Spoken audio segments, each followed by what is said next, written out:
کیا نظر بد اور جادو وغیرہ بھی موت کیا میں نے اس کا نتیجہ بھی موت ہو سکتا ہے کہ اس حد تک کوئی نظر بد یا جادو وغیرہ ہو جائے کہ کسی بندہ مر جائے؟ بس یہ آخری پہلی جو بات آپ نے فرمائی کہ اسی خاتون کو یا اس طرح کے لوگوں کو کیا کرنا چاہیے، حدیث پاک میں آتا ہے نبی کریم صلی اللہ علیہ وسلم نے فرمایا کہ جب بھی تمہارے اوپر کیسے بھی احوال آ جائیں میرے غموں کو یاد کر لینا، تم اپنے غموں کو بھول جاؤ گے۔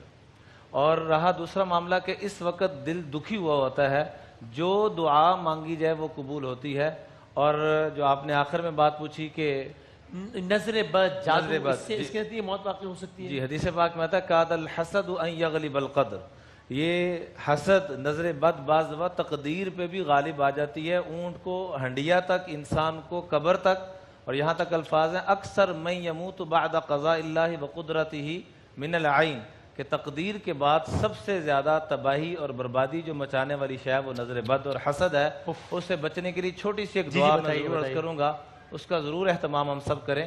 اللہم بارک فیہ ولا تضر، اے اللہ میری ساری نعمتوں میں برکت عطا فرما اور خاص طور پہ نظر بد سے بچا، حسد سے بچا، کیونکہ قرآن نے یہ کہا وَمِن شَرِّ حَاسِدٍ اذا حسد۔ یہ آپ نے جو بتایا ابھی کہ نظر بد سے بچنے کے لیے پڑھیں، یہ ظاہر ہے لوگوں کو یاد نہیں ہوگی، تو بتا دیجئے کہ یہ کہاں جا کے دیکھ سکتے ہیں، یہ کوئی آیت ہے یا کچھ کا حوالہ دے دیں گے تاکہ پڑھ لیں؟ یہ مسنون دعاؤں میں موجود ہے، ٹھیک ہے۔ اور یہ میں دوبارہ عرض کر دیتا ہوں، پھر کہہ دیں اللہم بارک فیہ ولا تضر۔